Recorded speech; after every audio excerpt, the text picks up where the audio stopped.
мы должны учредить этот институт, да, совместно с нашими коллегами, зелеными партиями Центральной Азии, да, и основываясь там научных баз Узбекистана, Киргизстана, Казахстана, Таджикистана, да, сегодня же имеют какие-то базы научные, вот мы должны использовать. Сондықтан бұл инициативаны біз ары қарай жылжытамыз. Бұл мәселені жаңа бір орталық, бір ғылым ордасын құруымыз керек, білім ордасын. Сол білім ордасында ғылыми орталық болады.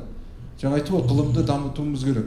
Су ол ғылым, технологиялар. Сонымен қатар мен осы Өзбекстанға, Қырғызстанға бардым, су шаруашылығы мамандарымен кездескен кезде бәрі бір сөзбен айтады.